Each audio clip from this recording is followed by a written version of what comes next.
Welcome back. I wanted to keep talking to you about personal habits and something that has really helped me. And the reason this came to my mind is because yesterday I was at home and I was with a bunch of people doing some sort of like a workshop in growth and stuff like that. And I realized, man, when you help your people with their deepest, darkest things, and I'm not going to get really into, dark waters there.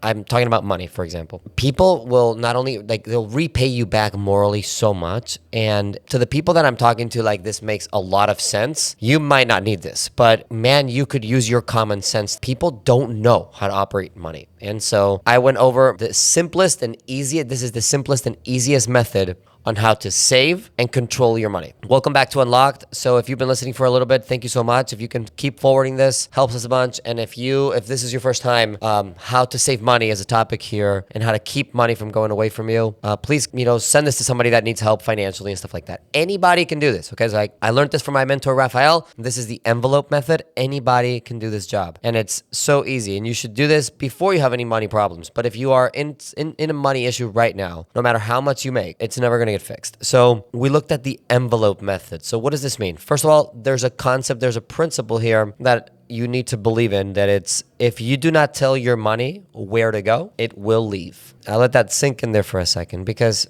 similar to time, money is an infinite resource. There's always more time, there's always more money to be made. And I know you can argue that, but I'm talking about there's always another opportunity, there's always more future. If you do not tell your time where to go, the calendar, if you do not tell your money where to go, it does happen to leave, because our routines, our urgency, our lack of slowing down doesn't help. So the envelope is very simple. You want to create and I would encourage you to do this on a written, old school piece of paper. You want to put your main expenses on bullet points. So for example, rent, $600, car payment, $300, gas, $40 a week. Let's say it's $160, insurance, $150, phone bill, $100, blah, blah, blah. You want to name all your bills. And ideally, you want to put all the bills that, even if they are not necessary, but you're currently paying for. So you want to line them all up. I would encourage you to start with at least 5 envelopes or 4, just the main bills that have to get paid no matter what. This involves a little bit of math. So we'll do an example. If I have an envelope of rent, $600, I have an envelope of car payment, $300, I have an envelope of insurance, $200, and an envelope of phone bill, $100. That means in a gas envelope, $160. That means these are expenses I can't live without. I need my phone, need my car, need to pay where I live. We can include utilities and of course food, but just to make it easy, okay? So you get an envelope, like a white, old school envelope. I'm trying to look for something. So you would get something like this, piece of paper. I want you to have a physical envelope. This is not a digital thing, okay? And you write here rent. And in that envelope, let's say you get paid 4 times a week. This is where the math comes in. If you're paying $600 a month and you get paid 4 times a month, so not 4 times a week, once per week, then let's say your paycheck is $750 every week after tax. You got to find out how much of that $750 needs to go to my rent envelope. Instead of looking at whenever rent is due, I see what I got. So most people run into. Rent is due, oh my gosh, tomorrow I got to pay rent. It's the 2nd or the 3rd of the month. What do I got in my account?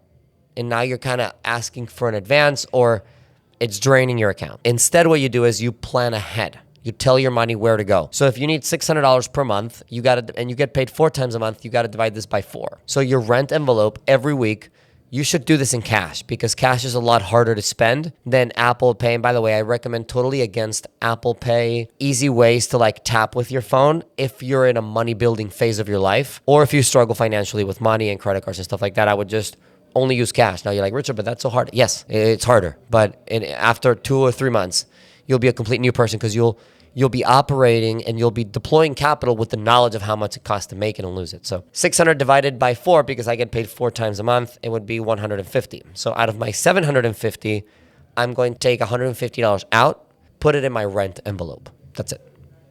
Then I have my second envelope. Car payment, $300 a month. Okay, $300 a month. I have to go on the calculator. 300 divided by 4, because I get paid 4 times a month, again, is $75. Out of my $750 per week that I got before I spend anything, I go to my rent envelope and I put $150. Now I go to my car payment envelope and I put $75. You notice the paycheck is going down. Now we're down to $525.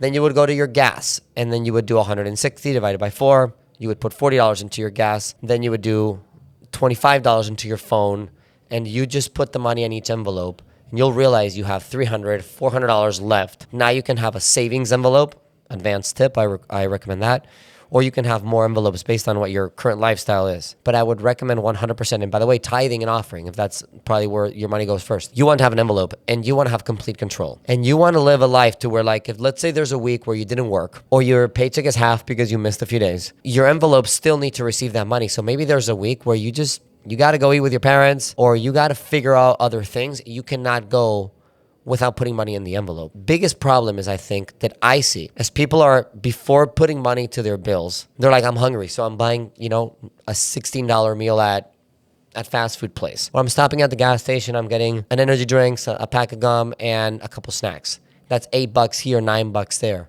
That's money that's getting deployed without any understanding of what the bills are. The envelope method is extremely hard because you're gonna have to you should do it in cash. Even if you get a direct deposit, you go to the bank the day your check hits, you take the money out, you start putting money into your envelope, and then after you're done with all your envelopes, that's the current money you have that you can now spend or save, which ideally you would have a savings envelope. Man, this has been life-changing. The more money you have, like at some point you'll do it enough that you'll realize the envelopes is just a little gimmick to put money away. There's no need for somebody to actually do this if they have a good habit, if their money and savings is growing every week or every month. Let's say you get paid twice a month. Then you would divide, $600 divided by 2. Please feel free to put questions at the bottom.